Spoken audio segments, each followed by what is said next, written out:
Oi, gente, tudo bem com vocês?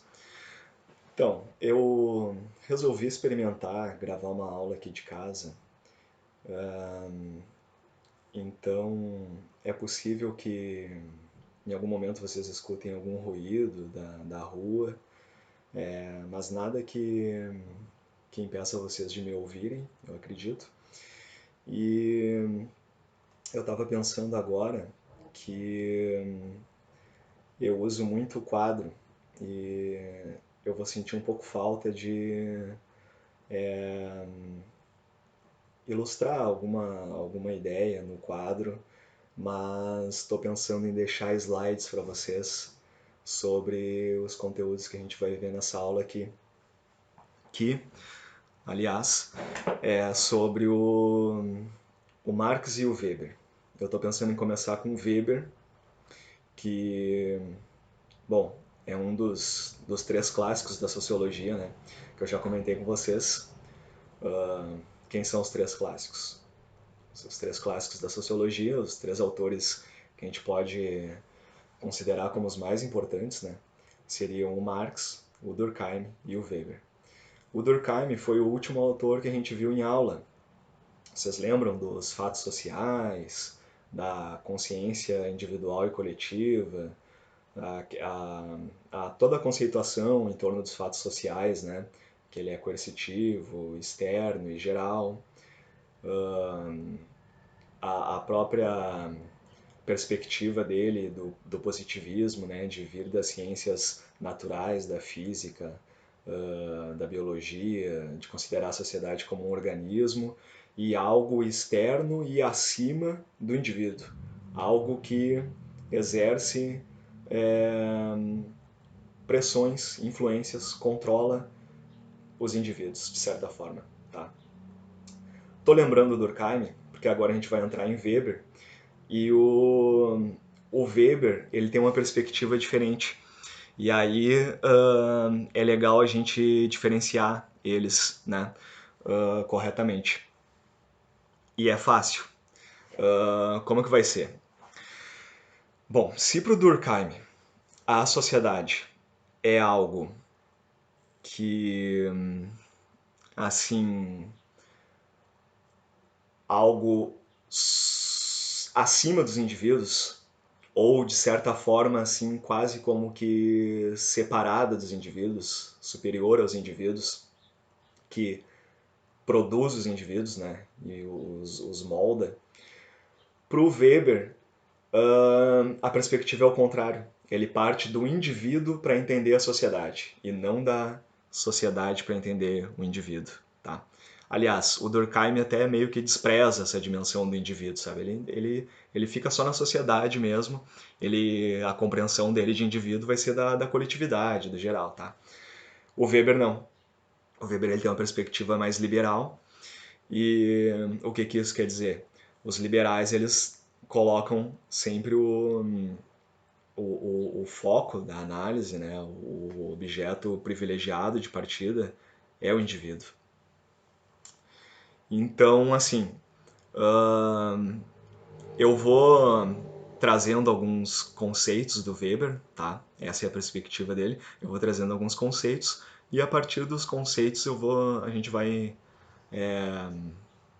vendo eu vou fazendo alguns comentários, contextualização, enfim, ver ele de uma forma mais completa, tá? Mas sempre o importante, assim, de memorizar mesmo são os conceitos, tá? E a parte dos conceitos eu vou depois deixar em slides para vocês poderem copiar, reler, enfim. Então tá. Bom, para o Weber, o indivíduo ele é a categoria mais importante para se analisar a sociedade, tá? Ele vai analisar a sociedade através do indivíduo. E aí como, sabe? Ele não vai ele não vai falar igual a Margaret Thatcher, que talvez alguns de vocês conheçam, que foi uma primeira-ministra britânica, né? Ela uma vez disse que a sociedade é a soma dos indivíduos, tá? o Weber ele não vai ser tão radical assim, mas ele, para compreender a sociedade, ele vai no indivíduo e o que que o indivíduo, como que o cara vai conseguir compreender a sociedade através do indivíduo, né? Parece pouco, parece ahn, sem substância, né? Mas enfim, ele vai desenvolver um conceito, né? Que é a ação social, ou seja, o que que ele vai observar no indivíduo? Ele vai observar as ações sociais dos indivíduos, que é uma ação individual. E ele vai dizer que através de uma ação individual orientada pelos outros, se faz a sociedade, através das ações individuais, que ele chama de ações sociais. Por que que a ação social para o Weber é uma ação individual?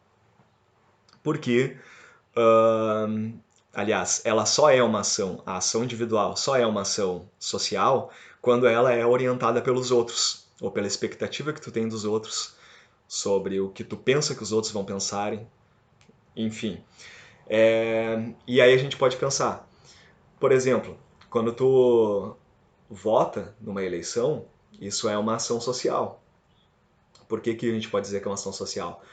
Porque tu te informa através de pesquisas, tu vê quais são as tendências, quem está na frente, em quem os outros vão votar, tu conversa com teus familiares, com teus parentes, com teus amigos, tu orienta aquela atuação em função da ação dos outros também. Tu pelo menos leva elas em conta, ainda que tu não te oriente por elas, né? Tu considera elas. Mas não precisa ser uma eleição, pode ser algo mais cotidiano. Por exemplo, quando tu vai comprar um tênis, tu escolhe um tênis, ela é uma ação social. Na medida em que tu leva em consideração a opinião dos outros. Quer dizer, eu vou comprar uma marca X porque eu sei que a marca X tem um status interessante na sociedade, ela é apreciada, ela é valorizada, as pessoas acham bonita, enfim. Uh, Vou deixar de comprar a marca Y porque a marca Y teria o efeito contrário, a marca Y não é valorizada, enfim, por como os outros vão enxergar aquilo ali.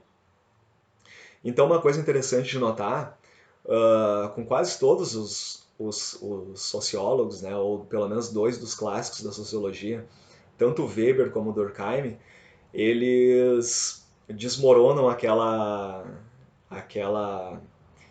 ideia que algumas pessoas às vezes têm de que eu não me importo com a opinião dos outros, ou coisas do tipo. Quando tu vê um comentário assim, esses autores vão dizer que isso é impossível, porque é justamente em função dos outros que a gente se orienta. Nós somos seres sociais, o que quer dizer que a gente não age individualmente. Lembra lá com o Durkheim, a consciência coletiva?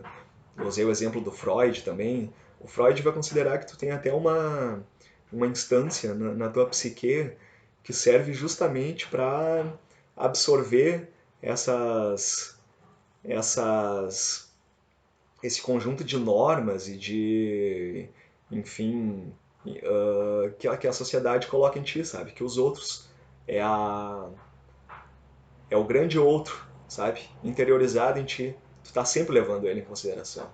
É muito impossível tu não fazer isso, a não ser que tu tenha algum tipo de autismo, de problema mesmo, sabe? Alguma coisa uma coisa patológica.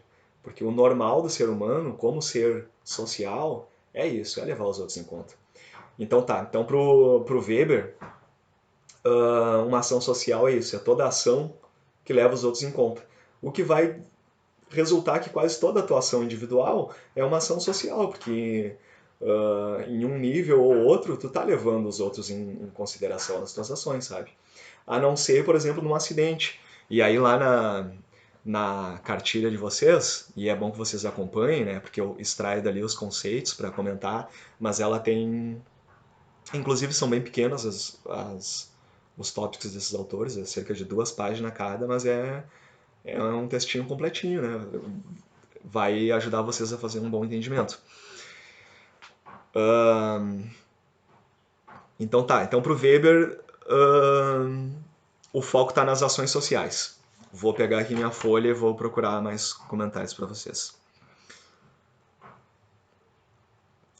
Tá, enfim. É interessante notar que para ele a sociedade mesmo se manifesta dessa forma. Ela se manifesta através das nossas ações individuais. Sabe? Enquanto que para o Durkheim ele enxerga a sociedade como uma unidade, sabe, coesa, uma coisa, um objeto externo, assim, que dá para o sociólogo observar, igual um biólogo observa um fungo num microscópio. O Weber não, ele acha que o fazer social, a sociedade mesma, ela está acontecendo nas ações de cada um a todo tempo e a substancialidade dela é essa. E por isso ele também contraria os positivistas, né? Que o Durkheim é um positivista, que acha que tu tem como se isolar do teu objeto, assim como nas outras ciências, né? O Weber vai dizer que não, ó, cara, não tem como o sociólogo se isolar do seu objeto, porque ele está sempre imerso no objeto dele e ele está carregado de valores, de preconceitos, enfim. Então o que dá para tu fazer é, na verdade, recortar a parte da sociedade que tu quer observar e falar, ó, seguinte, eu estou observando isso aqui, esse fenômeno, e não outro. Então a sociologia dele, ela é chamada de sociologia compreensiva, né? A do Durkheim é funcionalista, e é uma coisa mais totalizante, né? Ele vai ver um funcionamento de uma sociedade inteira. O Weber, ele vai analisar coisas menores, ele vai influenciar depois o pensamento de sociólogos mais modernos que fundam a microsociologia, que é a sociologia atenta a questões, a recortes menores, a questões menores, a psicologia social não, aliás, sim, a psicologia social, né?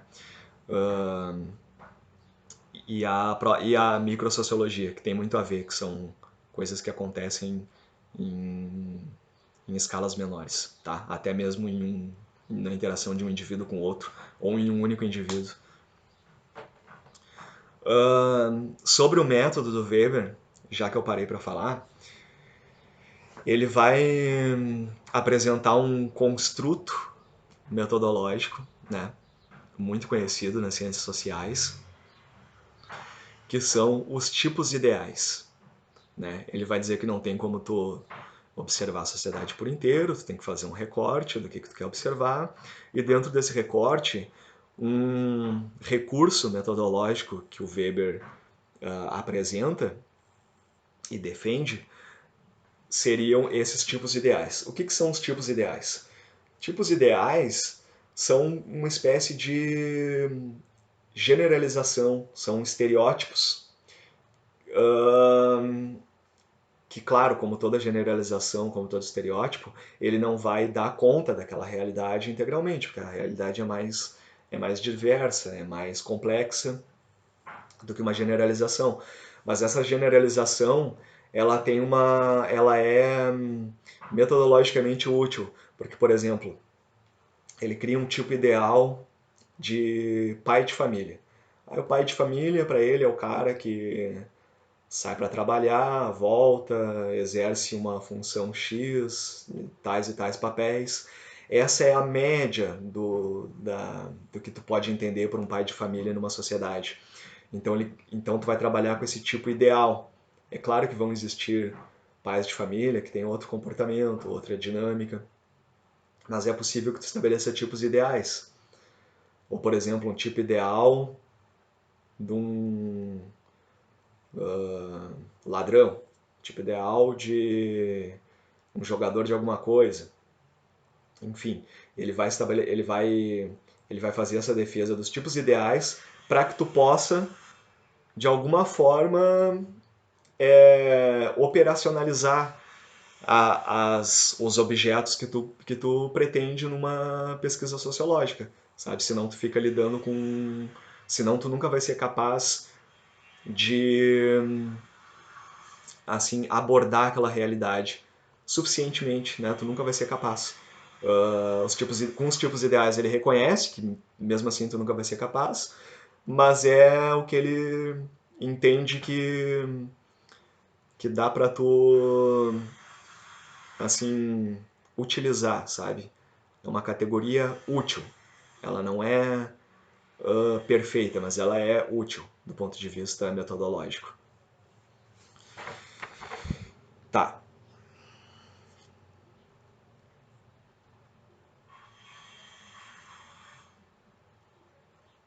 Nessa perspectiva weberiana, o indivíduo ele não é mais um simples produto da sociedade, né? Como pro Durkheim poderia se entender. E então o Weber vê o indivíduo com mais autonomia e com mais responsabilidade pelas suas ações. Ele considera que o indivíduo ele não está só reagindo ao que um contexto social específico produziu nele. Ele é um indivíduo e ele é responsável por suas ações. Ou seja, ele é capaz de orientar suas ações, né, levando tudo isso em consideração, mas ele é capaz, ele tem a escolha de o que fazer com isso. Ah, tá. Outros conceitos interessantes do Weber, aliás, dentro do conceito de ação social, agora mais a fundo, e olhem na cartilha de vocês ali, tá bem legal a maneira que foi apresentada. É assim, ó. Dentro das ações sociais, o Weber ele categoriza 3 tipos de ações sociais, tá? Vão ser a ação social afetiva, a ação social tradicional e a ação social racional. É racional, afetiva e tradicional, tá? A tradicional é muito fácil de entender. Vamos pegar o exemplo que está lá na cartilha, de quando tu vai comprar um tênis também. Quando tu vai comprar um tênis, se tu estiver te orientando por exemplo, a marca que os teus pais e os teus tios ou alguém mais sempre usou e acha bom, e tu também usa por causa disso. Seria uma ação social tradicional. Ou seja, algo que tu faz porque sempre foi assim que se fez, é assim que tu está acostumado, teus pais fazem assim também, teu avô já fazia assim, tá? Claro, dá para pensar em outros exemplos, né? Até o modo que tu, sei lá, dirige ou faz qualquer atividade, qualquer ação social, tá? Votar também pode ser um bom exemplo. Teu bisavô já votava no partido tal, e teu pai também, tua mãe também. Aí tu vota naquele partido ali, tu nem reflete muito, porque tu só simplesmente tu age daquela maneira. É o tradicional, é uma ação social tradicional. Tá? A ação social afetiva é uma ação social passional, é uma ação social que tu responde aos teus impulsos, aos teus sentimentos, aos teus afetos. Dá para se usar, por exemplo, o mesmo exemplo do tênis ou do voto. Tu comprou lá o tênis porque tu estava no impulso, assim, tu olhou, achou muito bonito e viu que tinha dinheiro e aí pá, comprou. Foi uma ação afetiva, tu escolheu com um coração, digamos assim. Ou quando tu vota num candidato porque ele uh, falou coisas bonitas e te emocionou, enfim, é uma ação social afetiva. Ou quando tu briga com alguém, sabe? Quando tu responde com hostilidade, tu fica brabo, tu te irrita, também é uma ação social afetiva. Porque afetiva, no sentido weberiano, está se referindo a pulsões, assim, coisas do temperamento, sabe? Do impulso, não racionais. Aliás, é para separar do racional. De um lado o racional, do outro o afetivo. Tá, falei da tradicional e da afetiva.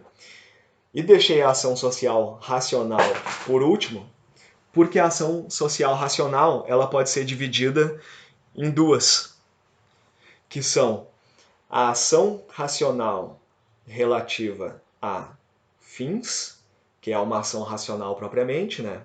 Por exemplo, estou gravando essa aula para o cursinho, porque é uma ação racional, porque eu vendo a minha aula para o cursinho, eu recebo um dinheiro de volta, então é uma ação racional, com o objetivo a um fim, e o fim é receber a minha remuneração por isso. Isso é uma ação racional. É,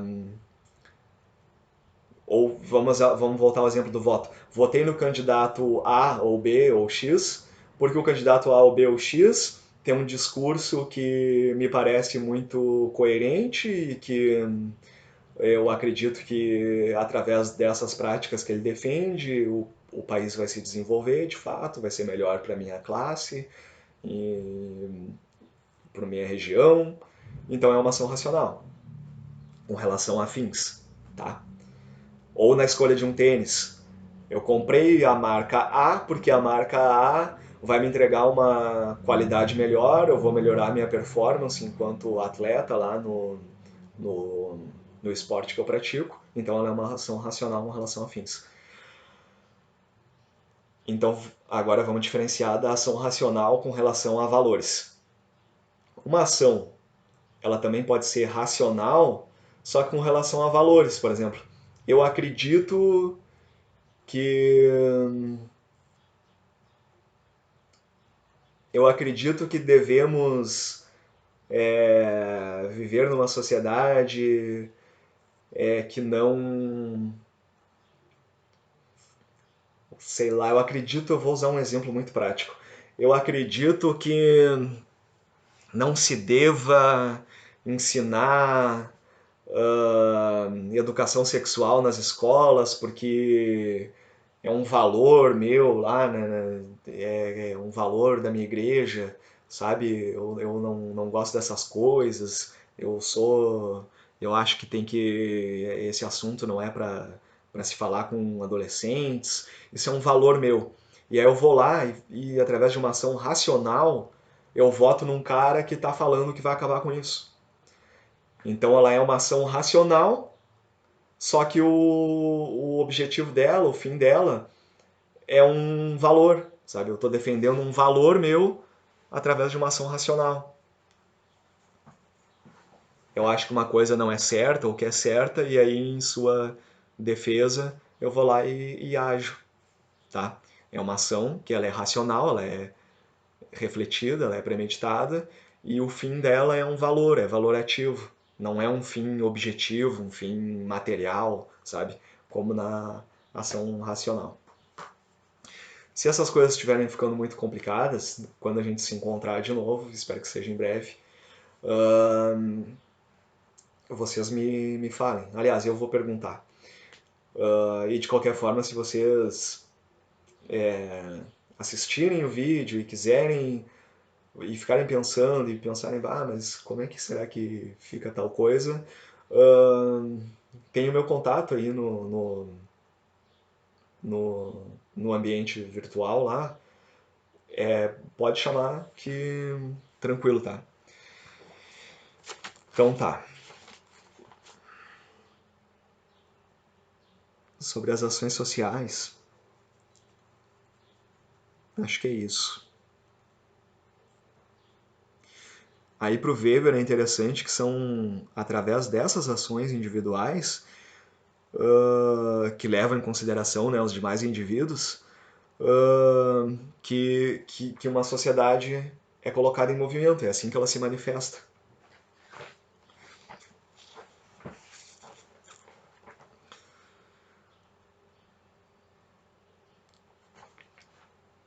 Vou ler aqui uma anotação para vocês. Ó.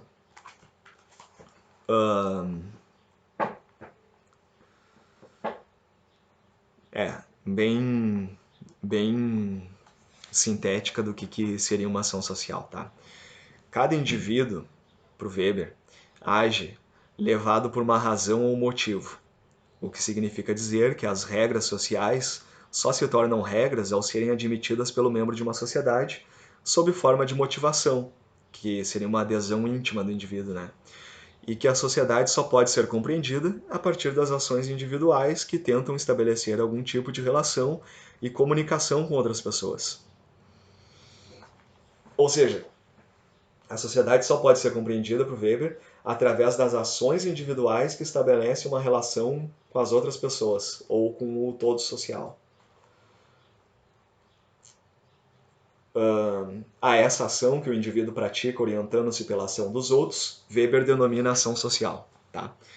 Tá na apostila de vocês. Bem assim. Outro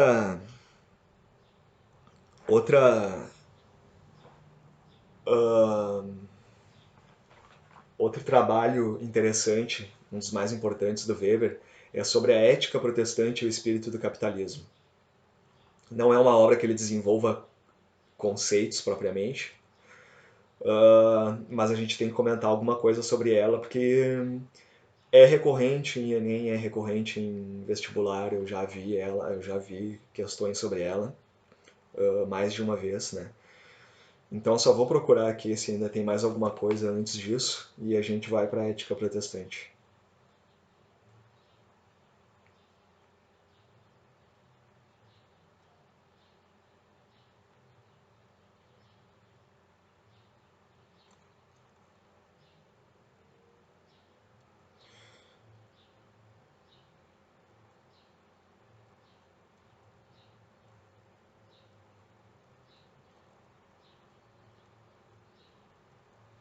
Tá, então assim, ó, se eu pudesse fazer um esquema no quadro agora, só para deixar ilustrado o que a gente viu do Weber, eu colocaria assim, ó, que vocês podem colocar no caderno de vocês. Um indivíduo, e aí aquele sinalzinho de que maior, né, do outro lado, sociedade. Ou seja, para ele o indivíduo vem antes da sociedade. O indivíduo é mais importante enquanto categoria de análise do que a sociedade em si. Então ele vai entender a sociedade através do indivíduo. Tá? Outra coisa ali sobre a ação social. A ação social, pode botar um conceito aí curto, né? Ação cuja intenção fomentada pelos indivíduos envolvidos se refere à conduta de outros, orientando-se de acordo com ela. Ou toda ação orientada pela ação de outros. Tá? E aí especifica que tem 3 formas de ação social, que é a racional, a afetiva e a tradicional. E aí na racional tu abre um parentezinho ali, um colchetezinho, não sei como é que é. E aí vai ter a com relação a fins e a com relação a valores. E aí, conforme aquela explicação que eu acabei de dar, com relação a fins e com relação a valores, na racional. As outras são a afetiva e a tradicional. Tá? Com isso, acho que eu posso comentar alguma coisa sobre a ética protestante e o espírito do capitalismo. A ética protestante e o espírito do capitalismo é um livro que o Weber escreveu, tá? Pensando no quê? Ele estava preocupado em entender o que favoreceu o surgimento do capitalismo no Ocidente, né? Então ele vai ver assim que a, a desenvoltura para o comércio, a, as práticas comerciais, a moeda, a propriedade privada, o mercado, tudo isso já existia em sociedades muito anteriores à sociedade capitalista que a gente conhece, né? Inclusive sociedades milenares, assim, muito anteriores mesmo. Os caras já tinham moeda, já tinham comércio, já tinham propriedade privada, mas o capitalismo não florescia ainda, sabe? Ele não era assim, tu não poderia chamar, ele não seria um aspecto central da nossa sociedade, sabe? Tu não poderia apontar para uma sociedade daquelas e dizer assim, ali uma sociedade capitalista, porque esse não seria o aspecto mais importante dela, sabe? Da estrutura social dela, da organização dela, tá? E aí o Weber, ele vai olhar para a história, assim, especialmente da Europa ali, da Holanda, da Alemanha, que eram os países onde o capitalismo começou a se desenvolver primeiramente. E ele vai ver que surge uma espécie do que ele chamou de ética protestante. O que é isso? Com o, o catolicismo e com aquele negócio lá que a Europa passou lá pela Idade das Trevas, etc., enriquecer não era legal, sabe? A igreja era rica, mas enriquecer através do comércio, esse tipo de coisa, assim, não era muito bem visto. E ele vai até lembrar ali, tem passagens da Bíblia que falam coisas do tipo: é mais fácil um camelo passar pelo buraco de uma agulha do que um rico entrar no reino dos céus. Porque a riqueza, a ganância, a avareza, né? Isso aí estão lá nos pecados capitais, isso era tudo feio, tudo coisas reprováveis, coisas que não tinham nada a ver assim, com a ideologia católica, né? E cristã, de uma forma geral, até esse momento, né? Aí vai surgir lá o calvinismo. Aí tem o nome do cara lá que eu não me lembro, Calvin alguma coisa, né? Um protestante. Que aí o protestantismo, o que é? Talvez tenha alguém protestante aí na sala de aula. Aliás, na sala de aula não, mas na nossa turma. O protestantismo ele surge como protesto a alguns aspectos do catolicismo ali, da Igreja Católica, e de como ela gerenciava o cristianismo, né? E aí os caras lá, os burgueses, os comerciantes, essa nova classe social em ascendência, ela queria enriquecer, ela queria ganhar dinheiro, ela queria comerciar, ela queria fazer as atividades dela e não queria ser mal vista por isso. E aí surge uma releitura do cristianismo né, propiciada pelo protestantismo, do Lutero, se não me engano, e desse Calvin aí, Calvin, alguma coisa assim,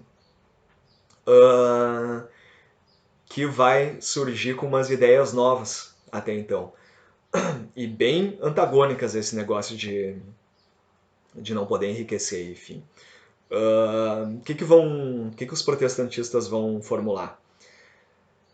Aliás, o que vai começar a se acreditar depois do surgimento dos protestantes? Uma ideologia completamente diferente e completamente a ver com o capitalismo. Essa é a leitura de Weber, tá?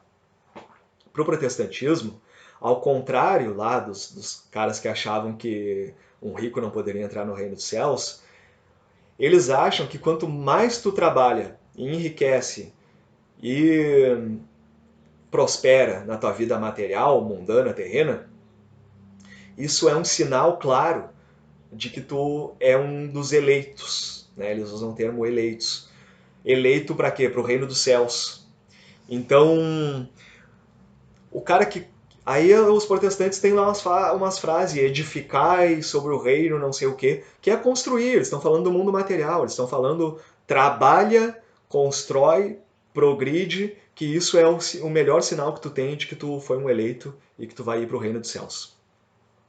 Então os caras se emocionam a trabalhar, começam a trabalhar bem loucão, e protestante é trabalhador. Eu aqui perto de casa tem um pessoal aí que são protestantes, né? Geralmente são os alemães, a gente conhece por alemão aqui na nossa região, né?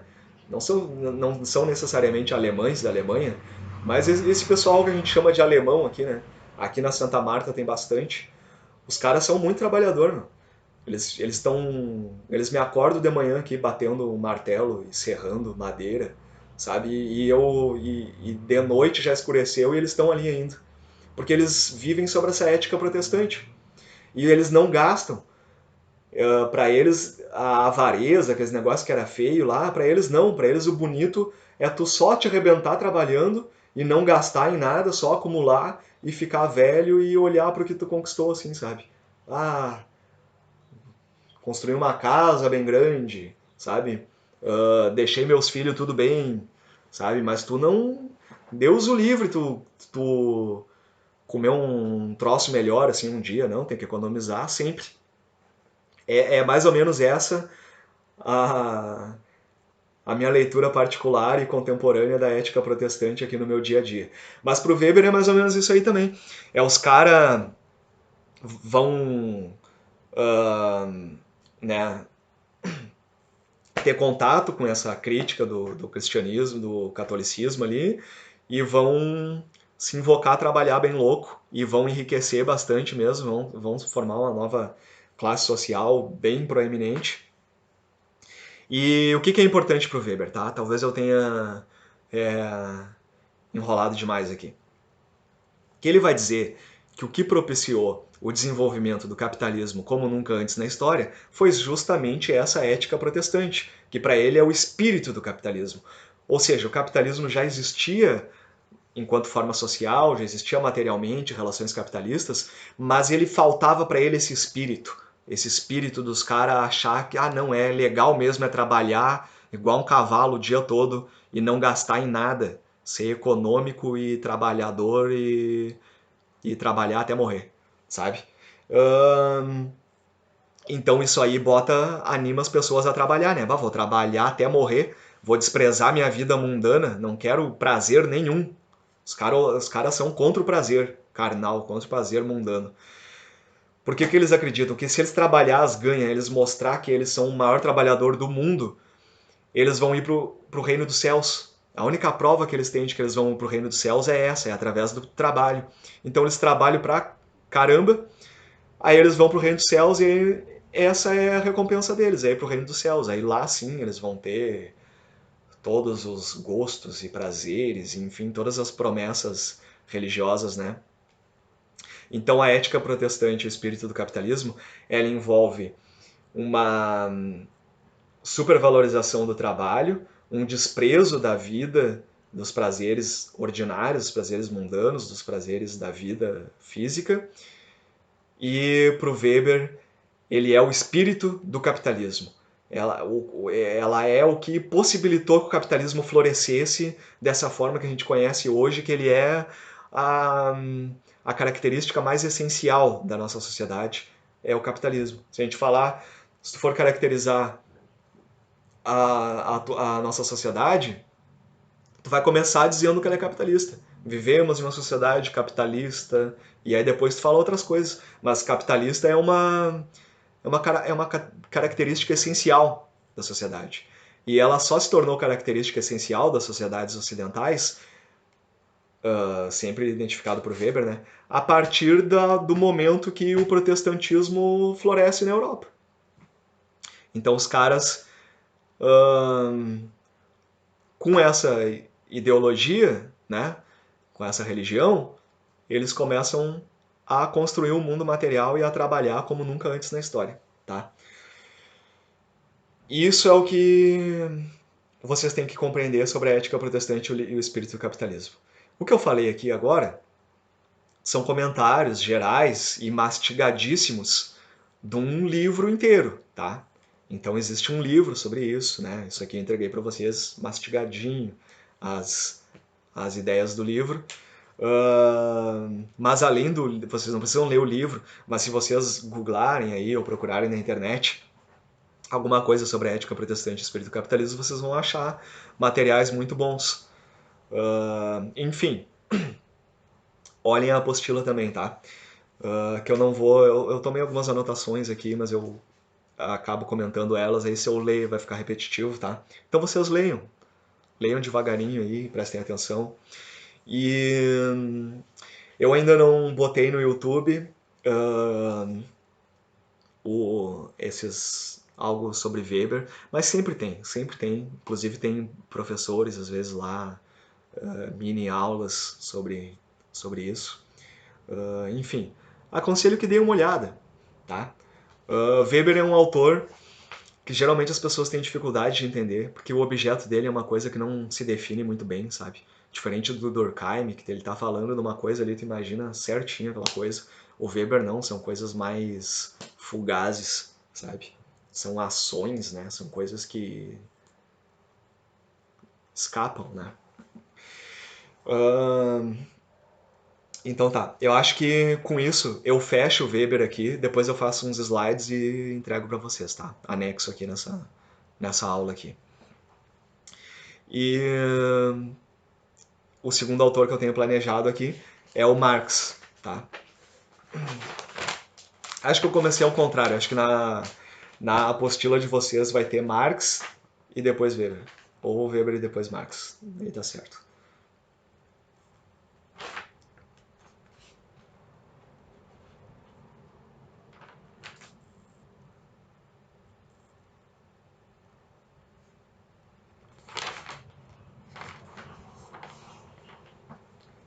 Tá. Marx. Marx é foda. Marx. Bah. Esse autor aqui é um que tu pode passar a tua vida toda estudando que tu não termina de estudar ele. É assim, de tão volumosa, profunda e atual que é a obra dele, sabe? Então ela é uma coisa que permite ser sempre relida, tá? Mas, como todo desenvolvimento, né, teórico, ele tem as suas características fundamentais, tem os seus conceitos. São sobre esses aspectos que a gente vai se concentrar.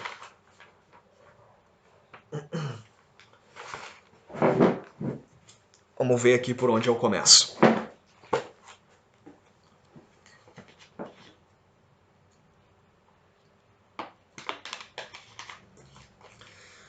Bom, assim,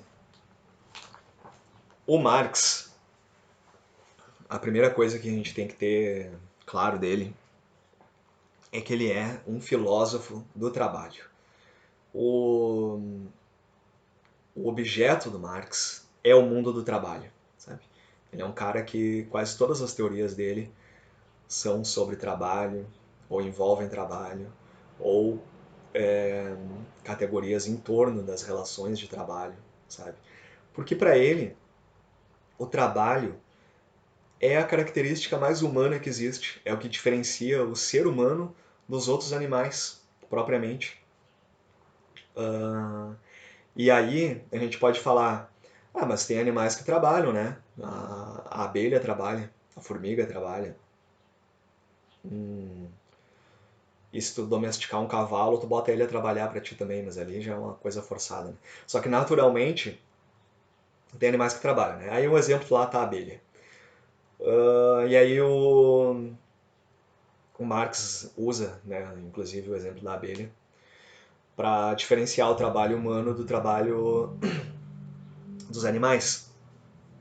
E aí ele vai dizer assim, ó, é verdade que alguns animais trabalham, mas no entanto, o que diferencia o trabalho do pior dos arquitetos para o trabalho de uma abelha, por mais que o trabalho da abelha seja fascinante, é que o mesmo pior dos arquitetos, ele antes de executar o trabalho dele, ele planeja, entendeu? Ele consegue mentalizar antes o que ele vai fazer. E aí depois quando ele se põe a fazer, ele já sabe o que ele vai estar fazendo, sabe? E ele, se ele quiser, ele faz diferente. Se ele quiser, ele faz outra coisa. Ele tem a capacidade de criar, uma capacidade criativa. Enquanto que a abelha, ela faz uma coisa fenomenal, mas ela faz sempre a mesma coisa. Ela só sabe fazer aquilo. Ela não consegue fazer outra coisa. Ela não desenvolve outra estratégia, ela não desenvolve outro modelo de colmeia, ela vai fazer sempre a mesma coisa. E o trabalho do arquiteto, né, o trabalho do ser humano, e aqui é um conceito importante do Marx, ele é alienável. Ou seja, uma outra diferença do trabalho do homem para o trabalho dos outros animais é que o trabalho do homem é alienável. Tu pode colocar o homem a fazer outra coisa. Tu pode colocar ele a fazer qualquer coisa com a força de trabalho dele. Uma abelha não, tu pode até domesticar ela, mas o trabalho dela vai ser sempre fazer colmeia, sempre favo de mel. Tu não tem como treinar a abelha para fazer outra coisa, sabe? Para construir objetos para ti, de madeira ou de plástico. Não, a abelha vai fazer sempre colmeia. E o ser humano não. Tu pode usar a força de trabalho dele para inúmeras finalidades. Isso é alienação. Ou seja, alienar é descolar algo do seu propósito ou do seu rumo. Ou seja, o cara é marceneiro, mas tu pode pegar ele e falar assim, não, cara, agora é o seguinte, vai arar uns campos aí pra mim, sabe? E ele vai poder desenvolver essa atividade aí também. O ser humano, o trabalho dele, ele pode ser aplicado em qualquer coisa. Então tá. Comecei pelas categorias trabalho e alienação, tá? Quando um Marx ou um marxista fala em alienação, ele está falando disso, ele está falando da capacidade do trabalho humano ser deslocado para qualquer coisa. Isso é alienar, tá? É verdade que às vezes se fala, ah, fulano está alienado. Isso é uma extensão do conceito, né? Mais corriqueira, mas que no fundo alguém está querendo dizer assim, ah, fulano está desviado do verdadeiro foco ali dele, tá iludido, entendeu? Ou alienado de alguma ideologia, né? Às vezes pode estar falando assim. Ou seja, o cara tá, em vez de estar defendendo o que é bom para ele, ele tá acreditando em outra coisa. Enfim, mas eu só estou dizendo isso para deixar claro que não é nesse sentido que o Marx trata o termo, tá? Bom, o, o Marx, ele é um autor que tem um método. Um método super conhecido nas ciências sociais. Válido, não somente para a sociologia, mas para a economia, para a história, para a geografia, para inúmeras ciências. Ele é um método quase universal, que é o materialismo histórico dialético. Eu gosto muito de explicar o materialismo histórico dialético e da utilidade desse método, porque, bom, duas coisas. Ele é quase autoexplicativo e ele é muito útil enquanto método para tu interpretar a sociedade, tá? Bom, vamos lá. Materialismo histórico dialético. Materialismo. O que quer dizer materialismo? Quer dizer que ele vai analisar a sociedade através do mundo material, ou das relações materiais, ou ainda das relações de produção. Por isso que trabalho é uma categoria central para ele. Porque é através do trabalho que o ser humano age no mundo material. É através do trabalho que tu transforma a natureza em coisas. É através do trabalho que tu te relaciona com o mundo material, com as coisas concretas. O trabalho é a relação do homem com o mundo material. O contrário disso é o mundo espiritual, o mundo das ideias, o mundo das leis, o mundo jurídico, sabe? Isso é um mundo. Isso, tá, vou chegar lá. Mas isso é a superestrutura, enquanto que o mundo material é a infraestrutura, é a base, é o mundo material e o que a gente faz nele. E flutuando acima de nós existe uma superestrutura que seriam as ideias, as leis, as normas, entendeu? O Marx, ele entende que é o mundo material, as relações do mundo material, que produzem o mundo simbólico, a superestrutura, tá? E isso porque ele era um filósofo da Alemanha que estudou numa época que o maior cara lá, o filósofo mais importante da época era o Hegel. E o Hegel era um idealista. O que o idealista Hegel dizia?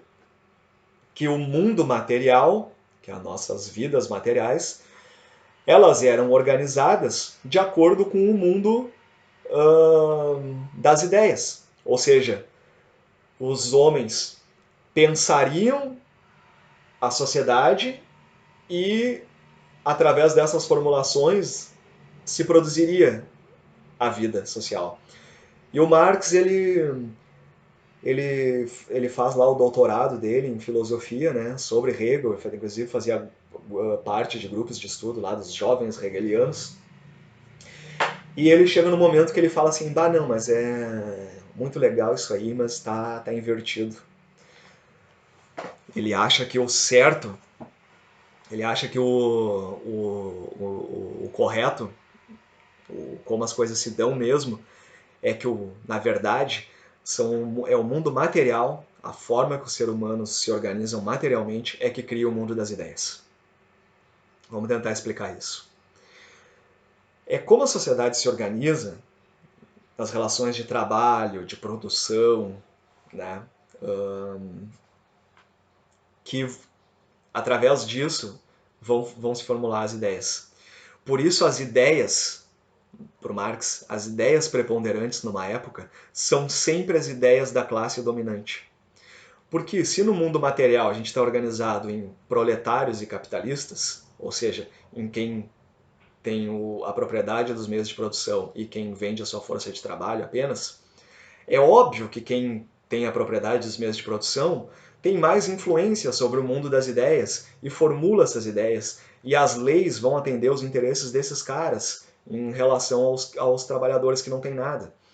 Então, ele vai analisar toda a história da humanidade, ele vai dizer que sempre as ideias, elas atendem os interesses das classes dominantes. Elas não são assim só agora no capitalismo. Elas foram assim no feudalismo, elas foram assim em outras épocas. Sempre as ideias dominantes, elas são favoráveis às classes dominantes. E daí outra conclusão que o Marx tira, muito interessante, que é que o Estado, vocês lembram o que é Estado? Não sei se eu já categorizei Estado para vocês, né? Mas Estado, a instituição política que governa, que elabora as leis, né? E que tem o poder de nos reprimir caso a gente desobedeça. O Estado, para o Marx, ele é um comitê da burguesia, um comitê de defesa dos interesses das classes dominantes. Então, para o Marx é muito natural que os presídios sejam cheios de pobre, que a polícia mate pobre, que a polícia, sabe, que o Estado trate diferente os pobres dos ricos, que os ricos sempre conseguem contratar um monte de advogado, escapar da cadeia, burlar a lei, andar à margem, corromper, ser corrompido, fazer tudo, e a lei dificilmente alcança o rico. Porque a lei é dos ricos. A lei é feita pelas classes dominantes para as classes dominantes. Isso é uma coisa de uma lucidez, sabe, do Marx, e que é só tu olhar, sabe? É uma coisa que é muito factual e é difícil de entender que tenham pessoas que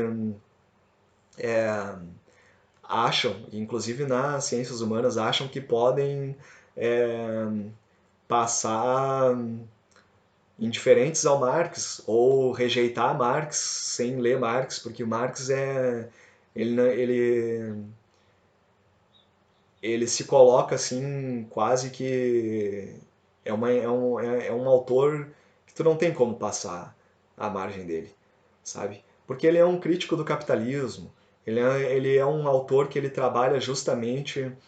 Ele é o autor que mais se debruçou sobre a lógica do capitalismo, sobre as relações capitalistas. E a gente vive numa sociedade capitalista, a gente não pode passar, a gente não tem como negar Marx, sabe? A gente tem que ter obrigado a ler Marx para tu entender um pouco, pelo menos, da nossa sociedade.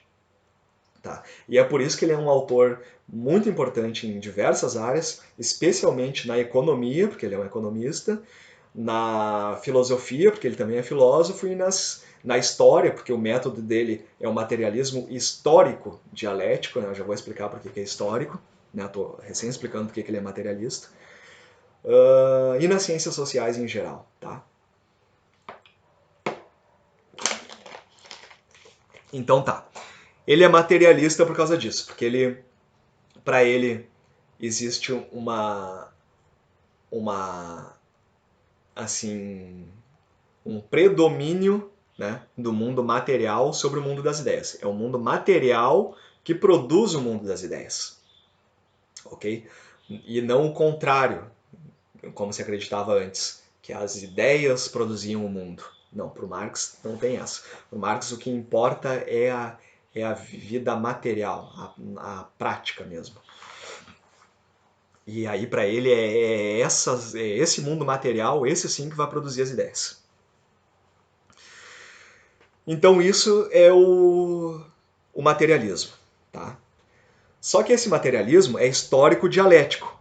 Então vamos para o histórico. O que significa que é histórico? Que ele vai analisar a sociedade numa perspectiva materialista, né, sempre o mundo material, e histórico, ou seja, através da história. Então ele vai acompanhar as transformações materiais do mundo através da história. Então ele vai observar fenômenos como as revoluções, as lutas de classe, né, e a luta de classe é outro conceito dele, e que cabe agora. Ele vai dizer que a história da humanidade é a história da luta de classes. Portanto, o motor da história, né, a energia motriz da história é a luta de classes. É a luta de classes que faz a história. Porque a história só é possível com a transformação. Se nada muda, se nada se transforma, não há história. Só tem história para contar quando as coisas vão mudando. E as coisas mudam historicamente através da luta de classes, né? Isso é o que Marx observa. Exemplos do, do, do feudalismo, lá os burgueses fizeram uma revolução, derrubaram, aí virou a burguesia ascende ao poder, e aí o Marx, né, ele está nessa época, ele vai dizer, bah, olha só, a burguesia chegou ao poder através de uma revolução contra uma classe social que a oprimia, né? Então a burguesia era uma classe social emergente, tinha uma outra classe social incomodando ela ali, que tinha muito mais poder e já estava em crise aquilo ali, não se justificava mais aquela nobreza lá.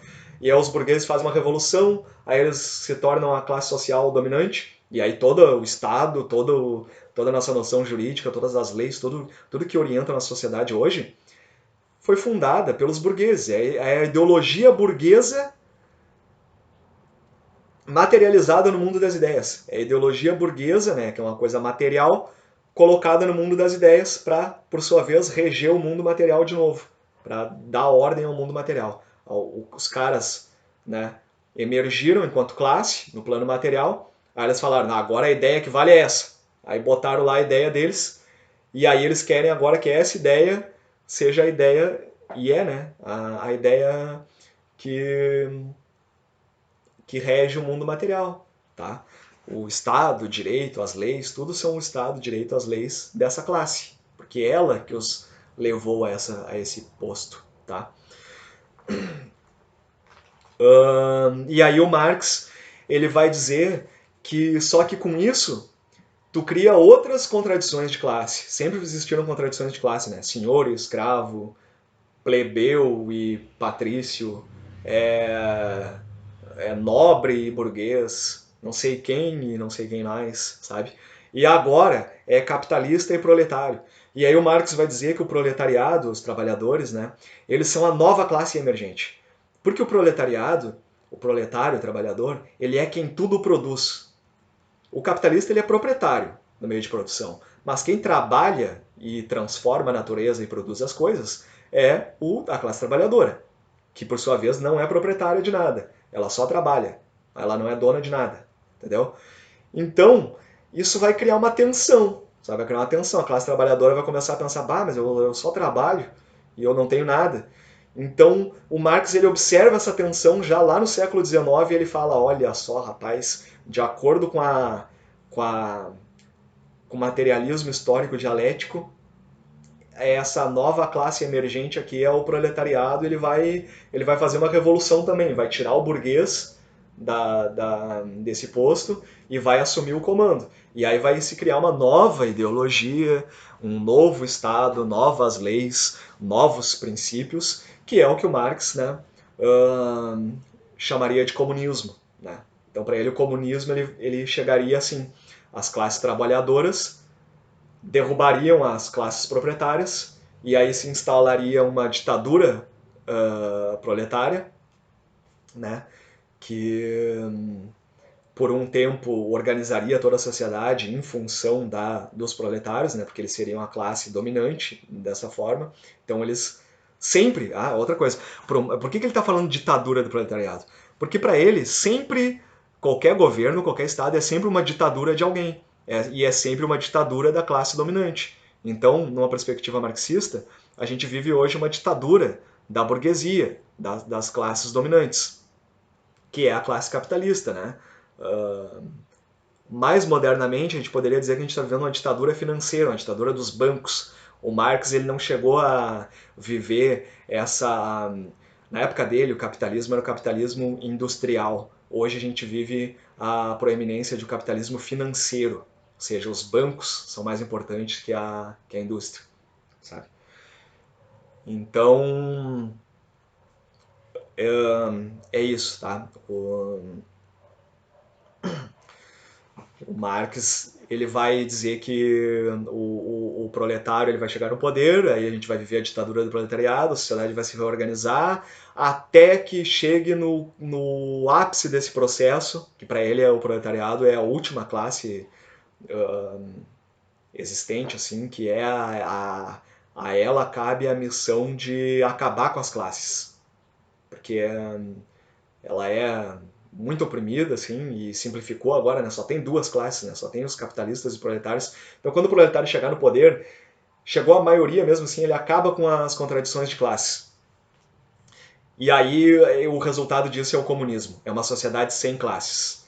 Mas antes do comunismo, tu tem a ditadura do proletariado, que é o proletariado governando. O proletariado assume o Estado, ele assume as estruturas do Estado e através das estruturas do Estado ele impõe a sua ditadura, o seu governo, um governo do proletariado, entendeu? E aí, claro, aí já é a parte mais ideológica do Marx, né? Que é que a partir disso as contradições de classe vão se desfazendo até que tu chegue no comunismo, onde não existe mais classes sociais e todo mundo é proprietário de tudo que produz e tudo que é produzido e de todos os meios de produção, enfim. E ele não é aquele negócio de tudo é igualzinho para todo mundo, não. É só que os meios de produção não vão ter mais proprietários particulares. E sim, a propriedade passa a ser coletiva, passa a ser de todos. Mas ele, inclusive, tem uma frase, né, que deixa eu ver se eu me lembro aqui certinho, uma frasezinha um pouquinho complicada.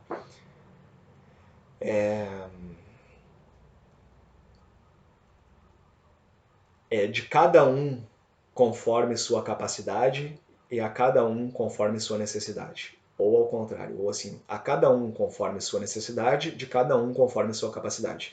O que quer dizer que numa sociedade ideal, cada um vai contribuir conforme a sua capacidade, o seu talento, a sua habilidade, né, para trabalhar, para produzir, para fazer algo, e cada um vai ter da sociedade de acordo com as suas necessidades, né? De acordo com o que tu precisa para reproduzir a tua vida material, enfim. Tá, já deu para entender o que é o materialismo, por que ele é histórico. E por que ele é dialético? Dialético é o seguinte,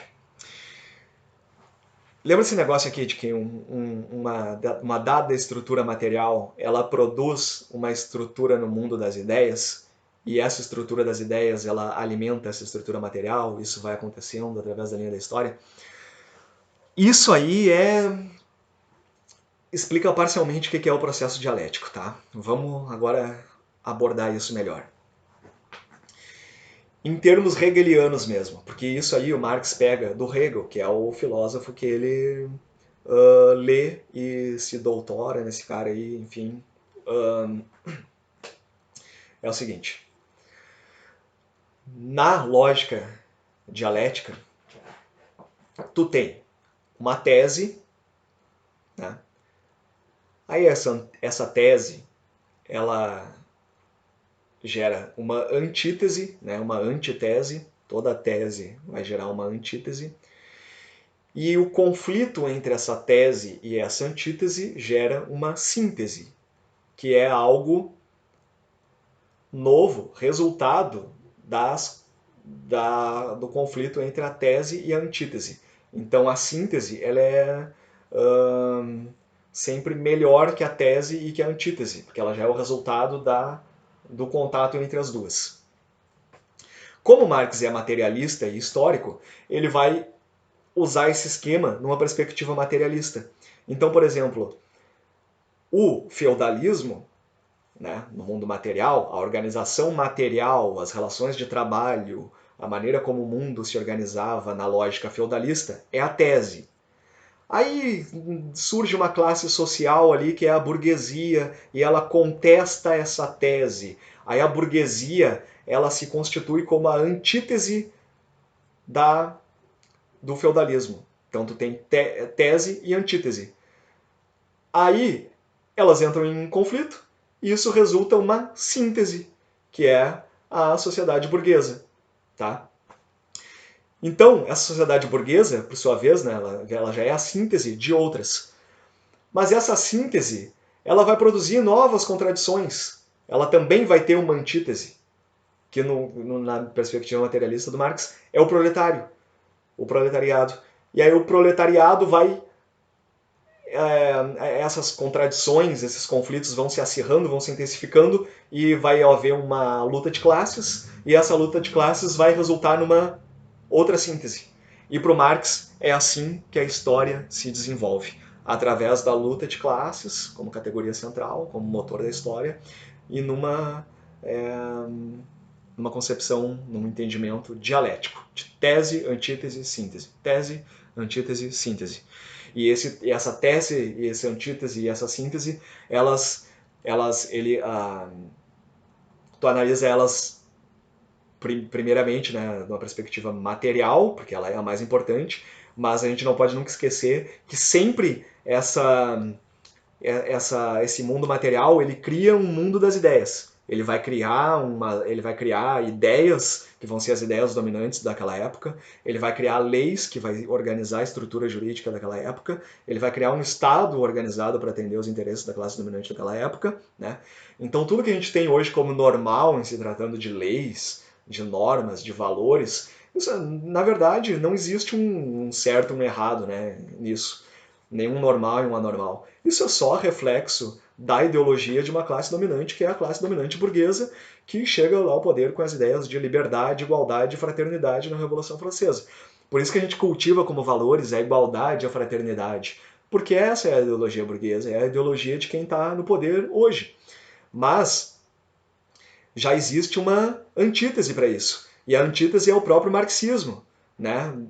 O que é o marxismo? Tu tem no plano material a antítese da classe dominante, dos capitalistas, é o proletariado. E no plano das ideias, a antítese dela é o marxismo, entendeu? Porque esse proletariado ele tem as ideias dele também, que é o marxismo, a ciência do trabalhador. E a burguesia tem o Estado, as leis, as normas, um monte de coisa para manter esse negócio funcionando. Mas essas tensões elas vão se acirrarem, né? Igual em alguns lugares e momentos da história, né, do planeta, já aconteceram revoluções de inspiração socialista, né? Que foi isso. Os caras alguma classe emergente, setores da sociedade se inspiraram nos ideais marxistas, né? E engrenaram grandes revoluções, né? O maior exemplo é a Revolução Soviética, só que ela tem uma particularidade, né? Porque a União Soviética, a Rússia, aliás, né, da época da Revolução, ela não tinha ainda todas as qualidades necessárias a a instauração, a essa revolução, sabe? Porque o Marx acreditava que a revolução ela aconteceria primeiro na Inglaterra, porque a Inglaterra era onde o capitalismo estava mais avançado. Foi lá, né, que aconteceu a Revolução Industrial, enfim, dá para entender perfeitamente por que o capitalismo era mais avançado na Inglaterra. E para o Marx, a Revolução Socialista, a Revolução Proletária, ela presumiria, né, um certo amadurecimento do capitalismo. Porque com o amadurecimento do capitalismo, as tensões, as contradições de classe, as desigualdades sociais se acirrariam. E nesse ambiente de acirramento e de tensões exacerbadas, a classe trabalhadora não ia ter outra opção a não ser fazer a revolução. No Manifesto Comunista, que é um livro que ele e o Engels escrevem numa atuação política mesmo deles, né, lá na Internacional Comunista, eles estavam participando de eventos, porque o socialismo ele já existe antes do Marx, né? Não foi o Marx que inventou isso. Ele só cientificou isso, porque antes dele existia o socialismo utópico, e o Marx e o Engels elaboram o socialismo científico. E ele é científico porque ele tem um método, né? Ele tem todas essas categorias de análise, ele é uma coisa muito consistente, ele não é que nem os socialistas anteriores, eles estavam mais preocupados assim, com ideais, sabe? Seria melhor se a sociedade fosse mais igualitária, sabe? Eram os caras que ficavam falando isso. E o Marx ele vai lá e ele também acha isso, mas ele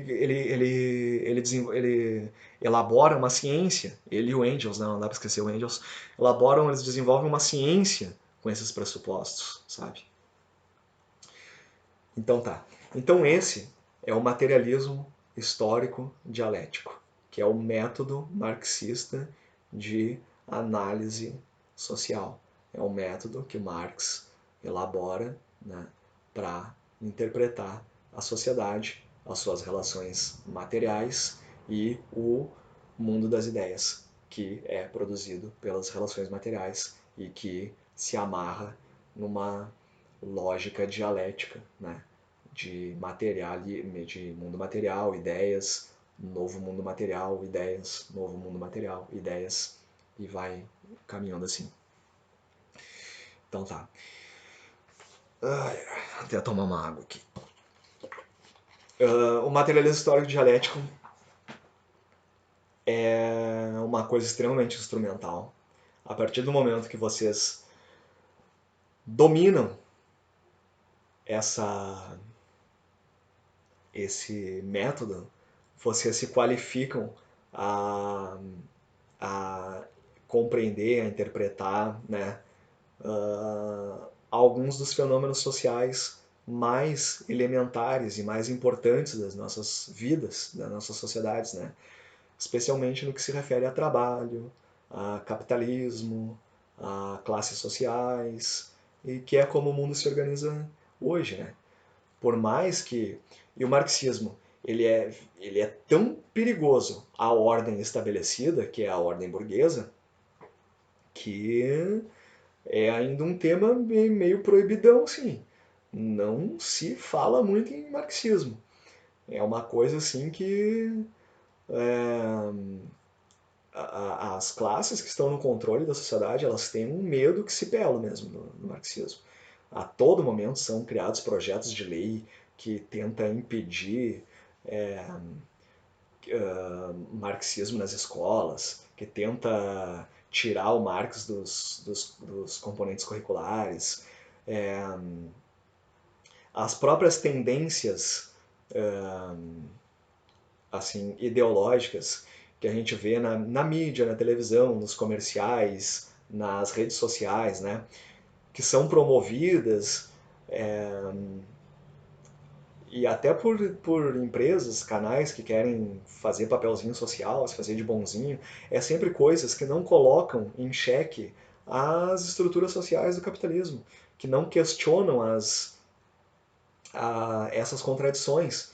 Agora o foco, né, são as tendências pós-materialistas, que são reivindicações de ordem não material, ou seja, pessoas que querem ser aceitas por suas características físicas ou suas opções sexuais ou coisas mais subjetivas, sabe? Dificilmente tu vai ver uma propaganda ou espaço na televisão para um sindicalista ou para alguém reclamar, falar em nome da classe trabalhadora, ou para alguém reclamar dos baixos salários, sabe? Não, a tendência hoje é mudar o foco, sabe? Ah, vamos esquecer disso aí, viva a liberdade, sabe? Muito recentemente agora houve aquele manifesto dos entregadores, né? Aquilo é interessante também, porque a classe trabalhadora ela vem se transformando, e ela vem se transformando, quem vem dando os moldes dessa transformação é a classe capitalista, né? Quem emprega. Então os caras descaracterizam vínculos, né? Eles não querem mais chamar o pessoal de empregado, agora é colaborador, porque o empregado sugere uma relação de dependência, de que tu tem uma responsabilidade, um compromisso com aquele sujeito, ele é teu empregado, né? E colaborador não. Colaborador tu trata de igual para igual o cara que vai na tua empresa para limpar o chão. Aí tu fala, não, esse aí é o meu colaborador. Ele é um cara que empreende limpando o chão. Ele tem um negócio dele, é limpar o chão, e o meu eu preciso de um chão limpo, então ele colabora comigo. Cara, ele é teu empregado, entendeu? Os próprios motoristas de aplicativo e entregadores, enfim, eles não têm um vínculo empregatício. Então existe um movimento do capitalismo moderno para desfigurar esses vínculos e diminuir o poder de mobilização dessas categorias, dessas pessoas, enquanto classe. Porque se eles não se enxergarem, não se identificarem, não se entenderem enquanto classe trabalhadora, se o cara acreditar mesmo que ele não é classe trabalhadora, ele é um colaborador, que ele é um sujeito autônomo, ele perde a capacidade dele de se mobilizar em função dos interesses da classe dele. Então, se tu não te organizar em torno dos interesses de classe, se tu pensar em ti apenas como um indivíduo, a dominação de uma classe sobre a outra vai se perpetuar, porque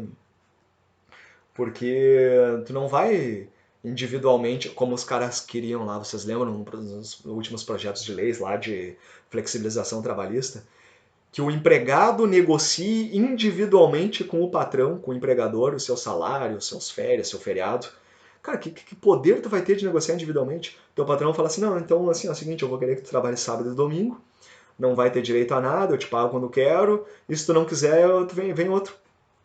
É assim que tu vai negociar individualmente. É por isso que a classe trabalhadora, ela precisa se organizar em bloco, né? Ela precisa se entender enquanto classe, né? É por isso que existem os sindicatos, porque o sindicato ele representa toda uma categoria. E aí o sindicato ele fala assim, não, se vocês não nos pagar direitos, se vocês não reconhecer nossos direitos, etc., todo mundo aqui cruza os braços, a gente é, deixa apodrecer a fábrica e ninguém trabalha. E aí o empregador ele tem que atender as demandas, senão ele não vai ter como lucrar porque os trabalhadores não vão trabalhar para ele. Então, quando tu age no sentido de descaracterizar essas organizações, de desfazer esses vínculos, né, como é o caso dos aplicativos, do trabalho flexível e etc., isso né, é uma, é uma coisa que a gente tem que notar, né? É importante que a gente perceba, porque é a ideologia da classe dominante de hoje está se configurando dessa forma. E configurando o mundo material dessa forma também, tentando organizar o mundo material dessa forma. Então, vale a pena resgatar Marx, ler os autores marxistas contemporâneos que estão debruçados sobre esse tema, né? O marxismo ele é um pensamento vivo, ele está sempre sendo atualizado por um autor ou outro e em cima de questões atuais, né? O que tu não pode também é tu ler Marx e ficar com aquela ideia fechada do século XIX, porque o Marx escreveu no século XIX. o capitalismo que ele estava observando no século XIX não é exatamente o mesmo capitalismo que a gente está observando hoje no século XXI. Como eu disse, o capitalismo hoje ele não é mais industrial, ele é financeiro. As relações de trabalho hoje elas mudaram, elas estão mais flexíveis. A classe trabalhadora, através das lutas sindicais, lutas de classe, ela conquistou alguns direitos. Então, algumas coisas que o Marx enxerga lá no século XIX, elas não são mais válidas, elas no mínimo elas precisam passar por uma reformulação. Por exemplo, no Manifesto Comunista, o Marx abre o livro, se não me engano, o panfleto ali, dizendo: proletário do mundo, univos, porque vocês não têm nada a perder além de seus grilhões. Só que isso não é mais verdade, porque a classe trabalhadora, os proletários do mundo, eles foram conquistando direitos através da história, das décadas e dos séculos. Então agora eles têm o que perder além de seus grilhões. Né? Grilhões são correntes. Antes, realmente, quando Marx falou, a classe trabalhadora não tinha nenhum direito reconhecido. Ela trabalhava turnos que levavam à exaustão, né? Exaustantes, se existe essa palavra, e não tinha férias, não tinha um salário mínimo, não tinha auxílio-desemprego, não tinha décimo, não tinha nenhum direito, entendeu? Eu tô falando de direitos já moderníssimos para eles. Era criança trabalhava, grávida trabalhava, não podia ir fazer uma refeição no meio do teu turno, trabalhava 12, 14 horas sem se alimentar, sem pausa para nenhuma necessidade fisiológica. Então era isso aí. Quando Marx, o retrato do capitalismo que o Marx estava observando. Né? Mudou, mas as categorias de análise, a lógica do capitalismo, etc., permanecem válidas. Claro, a sociedade não é estática, né? O mundo não é estático, ele se transforma, né? Mas tu pode entender ele, tu pode compreender ele através de alguns princípios, através de alguns métodos, através de alguns esquemas interpretativos. Tá? Então essa é o materialismo histórico dialético, é a contribuição metodológica do Marx para a análise das sociedades capitalistas. Ela só vale para as necessidades capitalistas, porque o Marx é um autor do capitalismo. Ele é um autor que se debruça sobre o mundo do trabalho nas sociedades capitalistas. Ele é um crítico do capitalismo, e para criticar o capitalismo, ele se especializou como ninguém jamais no capitalismo. Autores, economistas como Adam Smith, Davi Ricardo, os maiores clássicos da economia capitalista que já existiram, Marx leu esses caras minuciosamente e refutou o que tinha para refutar, aproveitou o que tinha para aproveitar, evoluiu no que tinha que evoluir. Ele fez uma leitura dialética desses caras, entendeu? Esses caras, ele foi como se ele fosse uma antítese de alguns e reproduzisse uma síntese. A teoria marxista ela é a síntese de muitas coisas que vieram antes. Tá? Tanto numa perspectiva filosófica quanto economicista.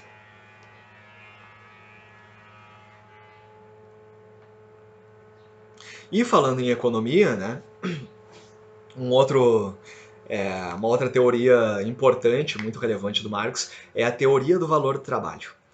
A teoria do valor do trabalho é uma coisa que nenhum economista ainda tinha percebido antes do Marx. Os economistas antes do Marx, eu agora esqueci como é que chamavam, se é essencialistas ou o quê. Eles acreditavam que o valor das coisas estavam nas coisas em si. Eles acreditavam que, por exemplo, uma mina, ou uma floresta, ou uma fonte de água ou de petróleo, ela vale X porque aquele elemento ali vale aquilo. E o Marx foi o primeiro economista, que ele também é um economista, o primeiro autor ali das ciências econômicas, a entender que a única coisa, e depois dele, todo mundo vai concordar com isso, nunca mais um economista discordou disso, que a única fator que produz, que tem a capacidade de produzir valor, é o trabalho humano, de produzir valor, é o trabalho humano. Então, só o trabalho produz valor. Então, o que vai definir que esse smartphone vale mais que essa garrafa d'água no mercado é porque esse smartphone requeriu muito mais trabalho humano para produzi-lo do que para produzir essa garrafa d'água, entendeu? Tem muito mais trabalho em pesquisa, em exploração das minas de minérios, o trabalho na fábrica, na montadora lá, nas peças, depois o transporte, depois um outro cara lá, comerciante para vender, até chegar nas minhas mãos.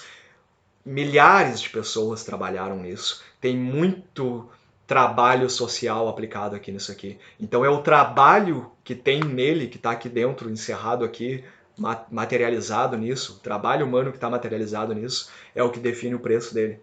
Então, como ele é uma coisa que dá muito trabalho para fazer, ele vale muito. Enquanto que uma garrafa d'água ela dá relativamente pouco trabalho, muito mais simples, envolve pouca coisa, então ela vale menos. O meu tênis, ele tá no meio dos dois, porque ele lá para acessar a matéria-prima e aí depois para costurar e colar e entregar, ele é mais complexo que uma garrafa d'água, mas ele é mais simples que um celular. Então o valor dele está no meio. Então a teoria do valor-trabalho é esse. É o trabalho é o que dá valor às coisas. O valor das mercadorias é determinado pela quantidade de trabalho social aplicado nelas. Aí, claro, tem outros fatores relevantes, né? Às vezes a escassez de um determinado recurso, ela interfere sobre o preço, né? Mas aí tu está falando de preço, tu não está falando de valor trabalho, né? Porque o valor mesmo, o componente mais importante do valor de alguma coisa, né, é o trabalho. E o Marx ele tem dois entendimentos para valor, né? Tem o valor de uso e o valor de troca. Por isso que o valor que o Marx está falando não é meramente preço, porque o valor para o Marx ele pode ser dividido em valor de uso e de troca. O valor de troca é o preço, é o que ele vale em relação ao que as outras coisas valem por como eu posso trocar ele. E o valor de uso é o valor que aquilo tem de utilidade para mim, sabe? O quanto aquilo é necessário, o valor de uso que aquilo tem, tá? Então, a teoria do valor do trabalho para o Marx, ela é complementar assim, né, para a gente entender o preço das coisas, mas ela não é especificamente sobre isso, ela é uma coisa um pouco mais completa. Ela é meio que uma filosofia do trabalho, tá? Então, esse tópico eu vou deixar mais resumidamente mesmo, tá? Porque uh, algumas coisas a gente tem que ver em linhas gerais aqui. O Marx ele tem muitas coisas, tá? E o mais importante dele para fins de vestibular, de Enem, é, é o método, né, que é o materialismo histórico dialético, a luta de classes, conhecer o pensamento do Marx em linhas gerais também e os seus principais conceitos, tal de alienação, que a gente já viu. Então, vou dar uma procuradinha aqui o que mais que tem.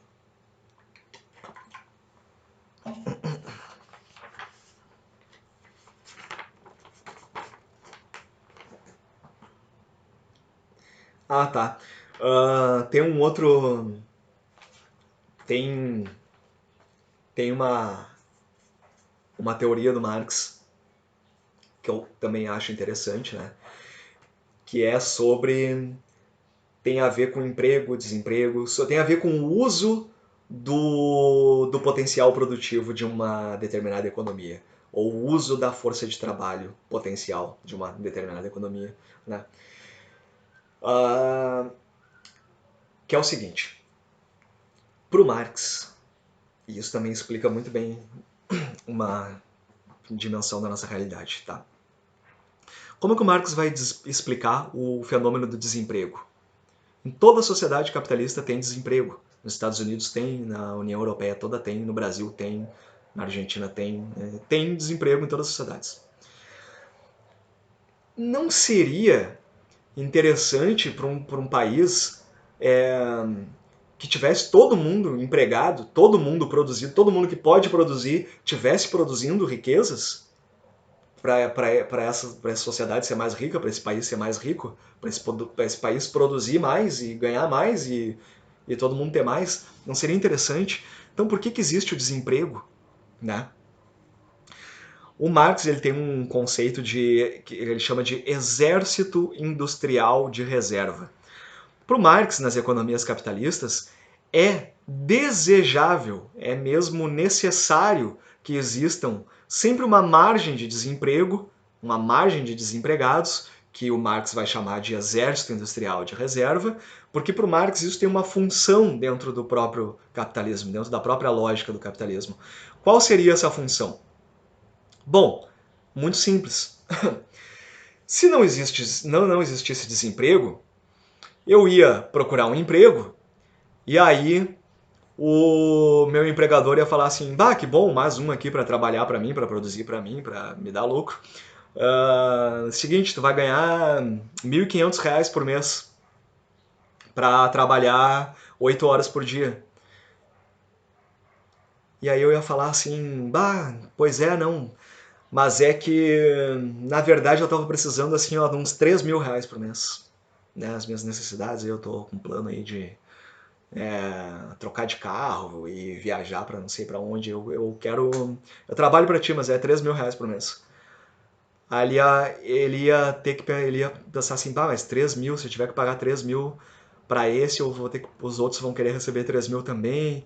E aí se eu aumentar o salário para 3.000, eu vou diminuir a minha margem de lucro. Bah, não dá para contratar o cara por 3.000. Eu tenho que contratar ele, a racionalidade econômica é essa, né? Pelo mínimo possível, sabe? Só para ele. O que eu pago para um trabalhador é o preço da manutenção dessa mão de obra. É o preço para esse cara poder se alimentar, cuidar da sua saúde, dormir e voltar aqui no outro dia e continuar trabalhando. E botar um sapato e uma roupa e poder andar por aí e vir aqui. É só isso, não pode sobrar dinheiro para ele andar comprando carro e viajando, sabe? Ou ter atividades de lazer. É o preço do custo da manutenção daquela força de trabalho, assim, em termos marxistas. Mas se não existisse desempregado, eu ia ganhar, enquanto trabalhador, um poder de barganha, né, muito grande de poder negociar o preço do meu trabalho.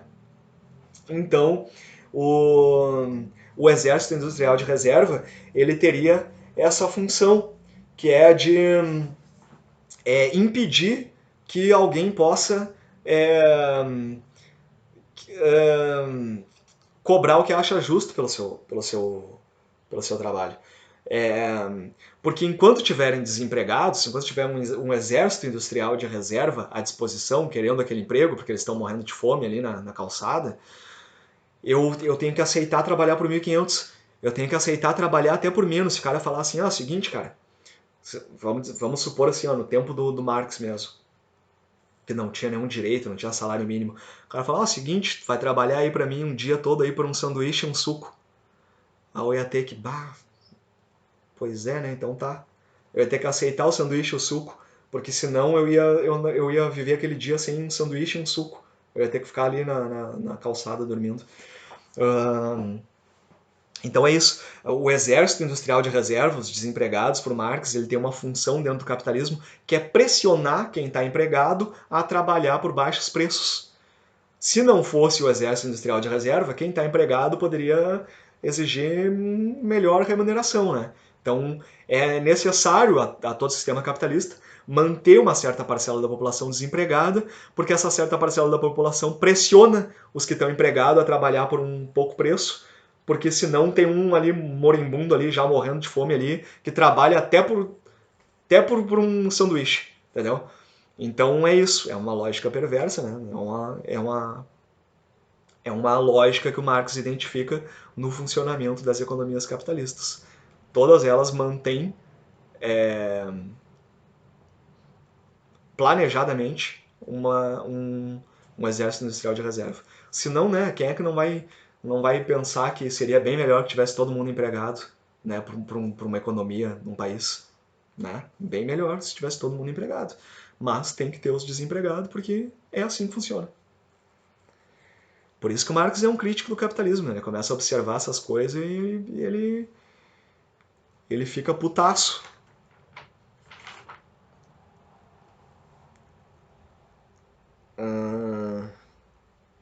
Tá, já vimos a categoria trabalho para o Marx como fundante da sua teoria, como a mais essencial das categorias, né, para o Marx. Há o conceito de alienação, brevemente, o que é o materialismo histórico dialético. Às vezes vocês vão ver materialismo histórico dialético apresentado apenas como materialismo histórico ou materialismo dialético, né? Mas é um método, o nomezinho todo dele é esse, materialismo histórico dialético. Vimos o que é a teoria do valor-trabalho e vimos o que é o exército industrial de reserva, tá?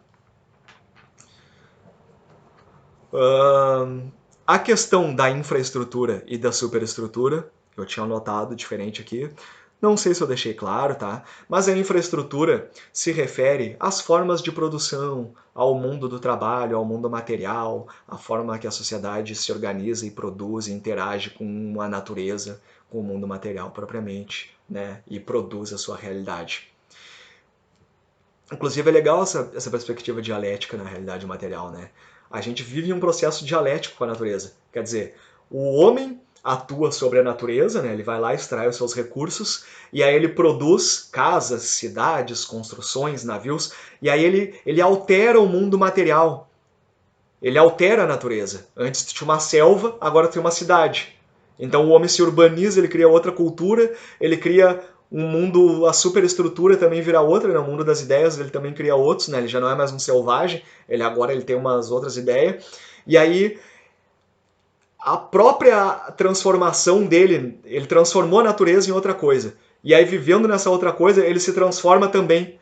E aí nessa outra transformação, ele fica mais apto ainda a transformar mais intensamente ainda o mundo material. E essa outra transformação, cada transformação material, ao transformar, o homem também se transforma a si mesmo. Então, transformando a natureza, tu também está te transformando. E isso é um processo dialético interessantíssimo. Ou seja, tu atua sobre a natureza e o que tu e esse processo também está atuando sobre ti. Tu está te transformando ao transformar o mundo material. Essa perspectiva dialética é muito show, cara. Então a infraestrutura corresponderia ao mundo material, as formas de produção, né? E a superestrutura corresponderia ao mundo das ideias, ao Estado, ao direito, às consciências coletivas, tá? O método do Marx é o materialismo histórico dialético, e o trabalho ele apresenta, ele coloca como categoria central e do ser humano, né, o que diferencia o ser humano dos animais, e como característica central de sua sociologia, se é que podemos chamar assim, né? Porque na época do Marx ainda não existia sociologia, mas de sua ciência, né? E que hoje foi apropriado pela sociologia, então é sociologia. Não sei se eu conceituei, né? As classes sociais, né? No capitalismo tu vai ter só duas, que são os proprietários e os não proprietários, ou burgueses e proletários, ou capitalistas e proletários, ou capitalistas e trabalhadores. Ou seja, tem uma diversidade de termos para se referir a cada uma dessas classes, mas é importante que vocês entendam que existe uma classe que controla os meios de produção, tem a propriedade deles, e tem outra que trabalha porque tem que trabalhar porque não tem nada. Então, é isso aí. Luta de classe, eu já expliquei. Então, o último conceito aqui do Marx que eu separei para explicar para vocês é o de mais-valia. Né? Não sei se vocês já ouviram falar em mais-valia. Mais-valia é um conceito famoso do Marx. Mais-valia é o seguinte: eu fui contratado para trabalhar 8 horas por dia numa fábrica de celulares, ou de cadeiras, ou de travesseiros.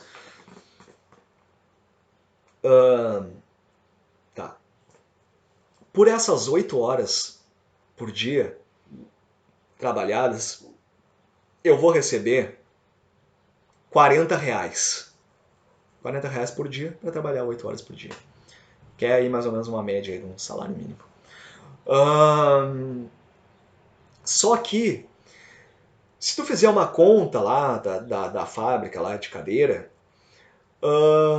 tirando todos os custos de mão de obra, de eletricidade, de impostos, de tarifas, de desgaste das máquinas, de custos operacionais, de etc e tal, tu vai perceber que para cada funcionário que trabalhou 8 horas por dia e ganhou R$ 40, cada um desses funcionários, em suas 8 horas trabalhadas, ele produz o equivalente, né, em cadeiras, o equivalente a R$ 120 por dia. Mas ele recebe 40, né?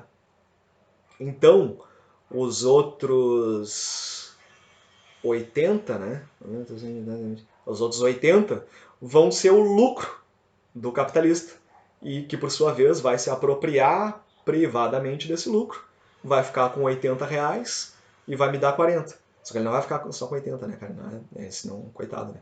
Ele vai ficar com de cada um ali que trabalhou aquelas 8 horas dos seus 500 funcionários, cada um gerou para esse cara aí 80 pila. É como se tu pagasse 80 pila pra ir lá trabalhar pro cara, ó, toma aí 80 pila e me dá 40. Entendeu? Então, essa é a lógica do lucro e essa é a lógica da mais-valia. Né? A mais-valia é isso, ela é a diferença entre o que eu produzi e o que eu recebi. Ou seja, eu produzi 120 pila, mas eu recebi 40. Né? Então, eu gerei uma mais-valia de 80 para o meu empregador, que é o proprietário dos meios de produção, que ele tem a propriedade. Né? Aí vai lá um monte de gente trabalha para ele, produz uma mais-valia para ele paga 40 pila, que é um salário de subsistência, que é só para a pessoa poder almoçar, jantar e ir para casa e voltar com roupas limpas, né? Que é um salário mínimo, que não dá para nada, se ela adoecer, ela se atochou, né? Só para reproduzir. É o custo de manutenção da mão de obra dele, sabe? Ele calcula ali, uma pessoa com 40 pila por dia sobrevive. Toma aí, 40 pila lá, se define o salário mínimo. Então é isso. Aí a mais-valia é a diferença entre o recebido e o produzido. É claro, né, que ninguém aqui está querendo que um cara empreenda, construa uma fábrica, etc e tal, e entregue de vida tudo com todo mundo, né? Não é isso. Mas a proposta marxista, na verdade, é que não exista propriedade privada. É uma outra sociedade que não exista alguém que seja dono dos meios de produção e alguém que trabalhe, que venda a sua força de trabalho por 40 pila. Mas os meios de produção são coletivos. Né? Todo mundo trabalha ali como operário ou desenvolve alguma função e todo mundo recebe os ganhos de produtividade, né? Ele não vai ser apropriado privadamente por ninguém, ele vai ser distribuído no salário de todo mundo, entendeu? Então, todo mundo vai receber o equivalente ao seu trabalho, porque não vai existir a mais-valia, não vai ter ninguém para receber a mais-valia. Então, essa mais-valia vai ser dissolvida nos salários, vai elevar o nível de renda de todo mundo, tá? Mais-valia não é exatamente a mesma coisa que lucro, né? Porque mais-valia se refere especificamente à diferença entre o produzido e o recebido. No lucro pode ter outros componentes, tem as flutuações de mercado, né? Tem a valorização de determinado produto, a escassez, não sei o quê. Então o cara pode hora lucrar mais, hora lucrar menos, com o mesmo nível de exploração do trabalho, né, da mais-valia. Mas a mais-valia, em termos conceituais, é isso. A diferença entre o que foi produzido num determinado período e o que foi recebido. E aí, o Marx, naquela época, ele já percebia que o capitalista ele vai fazer assim, né? Imaginem o nosso exemplo. Tu tá trabalhando 8 horas por dia, produzindo 120, o equivalente a R$ 120 por dia e recebendo 40. E aí o gerente, o proprietário, ele vai adquirir uma nova fábrica lá na produção de cadeira, uma nova fábrica não, uma nova, um novo equipamento, uma máquina que foi desenvolvida na Alemanha. Aí ele, com a mais-valia dele, com o dinheiro dele, né, ele reaplica no sistema produtivo dele, né, ele vai lá e compra aquela máquina e instala na fábrica. Aí aquela máquina ele comprou por quê? Porque aquela máquina aumenta a capacidade produtiva dele. Aí aquela máquina, ela vai fazer o seguinte, ela vai tornar desnecessário o trabalho de uns 10, aí aqueles 10 ali ele demite, né? Já é 10 salário que ele não precisa mais pagar. Ela vai intensificar o ritmo de produção daqueles que continuaram ali, aqueles que ficaram ali, ele comprou uma esteira que vem mais rápido, assim, as coisas para ele pegar, ele vai ficar mais frenético, então ele vai trabalhar muito mais. Em vez dele produzir o equivalente a R$ 120 por dia, agora ele está produzindo o equivalente a R$ 150 por dia. Entendeu? Com essa nova. É, com, essa, com esse incremento tecnológico. Só que essa diferença do que ele produzia e do que ele agora produz não vai ser repassada para ele também. Isso vai inflar ainda mais a mais-valia. Então agora o capitalista, em vez de ganhar 80 pelo trabalho de cada trabalhador por dia, ele vai ganhar. Quanto é que eu disse mesmo? Era 120, mudou para 150, né? Então ele vai ganhar 110. De 80, ele passou a ganhar 110 e ainda pôde demitir 10 funcionários, o que quer dizer que ele ainda se livrou de um custo ainda e ainda está ganhando mais e está explorando o trabalho dos caras num ritmo mais intenso ainda.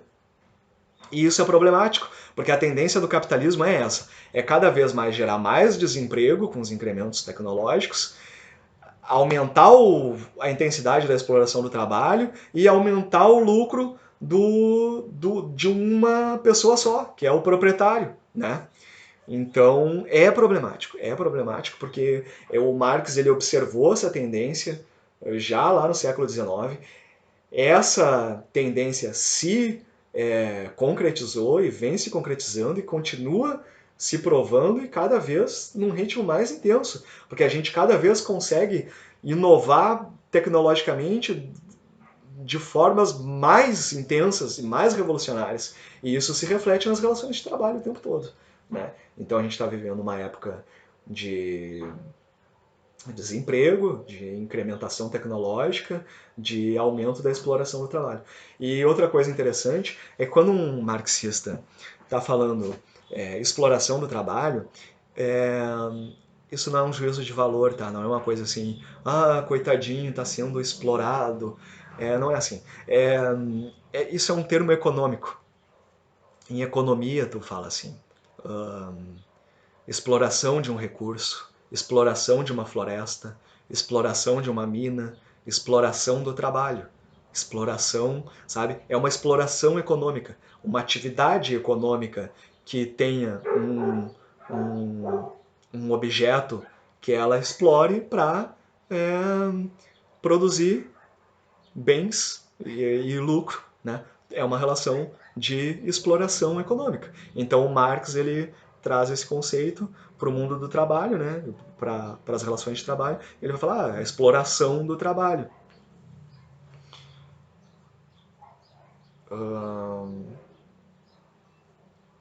Inclusive isso é central no Marx, né?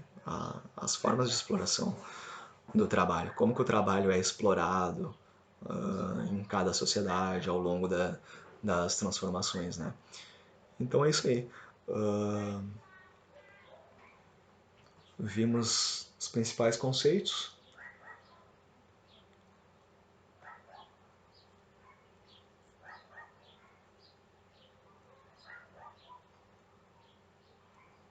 Fiquei com a sensação de que eu tinha uma coisa legal para falar agora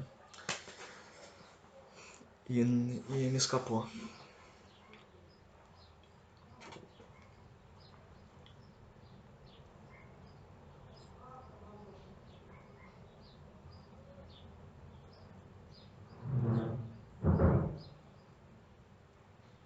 Tá. Falei de exploração do trabalho e aí lembrei. Para o Marx também, existe uma reificação da sociedade. Reificação é um termo que significa coisificação. Tu transforma as relações pessoais, as pessoas, os afetos, todas as complexidades humanas em coisas. E isso acontece com o trabalho.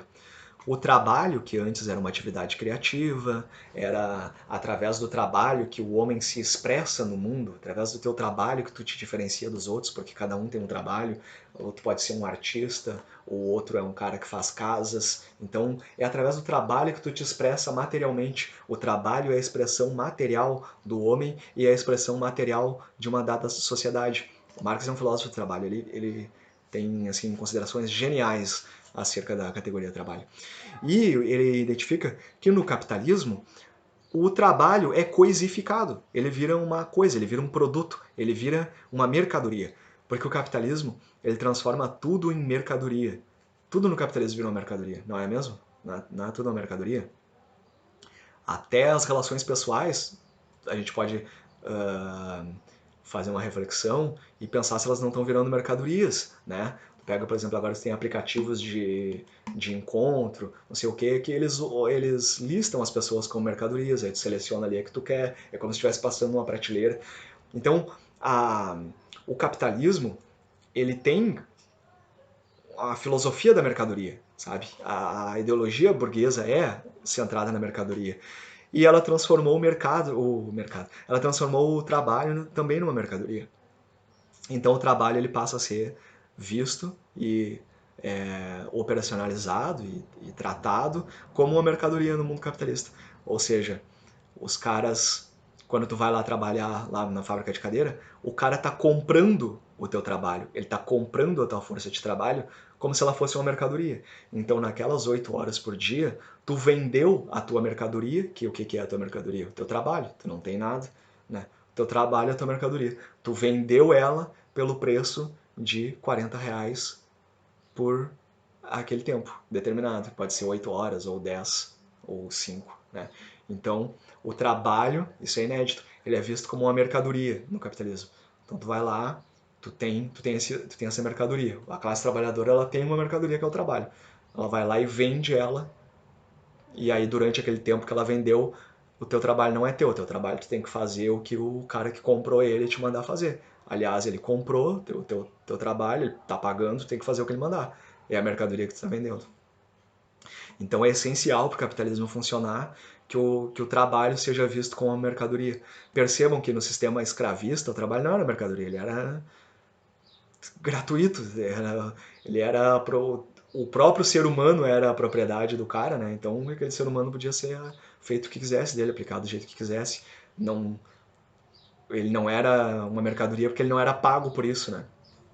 Mas ele era explorado, o trabalho já era explorado. A exploração do trabalho sempre vai haver, né? Assim, porque se alguém não trabalhar, o mundo material não se realiza. E no feudalismo também, o trabalho ele não é uma mercadoria, o trabalho ele é um recurso aplicado em técnicas, em processos que produzem um mundo material, que favorecem mais uns do que os outros, mas não existe a coisificação do trabalho como uma mercadoria que pode ser comprada e vendida e que pode ter um preço determinado, né? Porque uma mercadoria ela tem um preço determinado, tu pode taxar, tu pode falar assim, ah não, a força de trabalho ela vale R$ 3 a hora, ela vale, ou sei lá, R$ 4,75 a hora, sabe? E aí tu pode estabelecer um salário mínimo, tu pode definir um preço com força de lei para essa mercadoria. Então, o sistema capitalista, ele inovou nesse sentido. Ele coisificou tanto a sociedade, ele coisifica tudo, ele reifica a sociedade, as relações pessoais, as nossas atividades, que ele conseguiu objetificar o trabalho, alienar o trabalho, né? Que o trabalho é a categoria mais íntima do ser humano, mais intrínseca assim da natureza humana, né? Que nos diferencia dos outros animais. O capitalismo ele conseguiu reificar isso, conseguiu alienar o homem do seu trabalho. Né? Agora tu não faz mais o que tu quer. Agora o teu trabalho é uma mercadoria. tu vai na venda, no mercado de mercadorias, e tu oferece o teu trabalho e alguém compra o teu trabalho, e aí tu trabalha para essa pessoa. Ele é uma mercadoria, ele foi reificado. Então é isso, gente. Falei de Marx e Weber. E tá, quando a gente tiver um encontro presencial, espero que seja em breve, né? A gente pode discutir alguma coisa que tenha ficado que não tenha ficado bem entendida, ou algo que tenha ficado bem entendido e fez vocês ficarem pensando, e aí vocês podem trazer alguma reflexão e ver, né? Ah, pessoa, será que tal coisa pode ser analisada de tal forma? Ou uma coisa que acontece lá no emprego do meu tio, como Marx veria isso, sabe? Porque através desses exemplos práticos, a gente pode interiorizar bem a teoria marxista, porque ela é materialista. Ela é sobre coisas que existem, que a gente pode observar com muita facilidade, assim, a gente só olhar para a sociedade que a gente vê isso que o Marx está falando o tempo todo. Então, a facilidade do marxismo é essa, né, no método marxista. E a dificuldade é que é uma obra vasta, é grande, cheia de complexidades, né? Aqui é óbvio, eu passo tudo mastigadinho para vocês, mas é um autor profundo, é uma coisa que implica toda uma filosofia, toda uma base econômica, né, e histórica. Não é barbada ler o Marx por ele próprio, é bem complicado.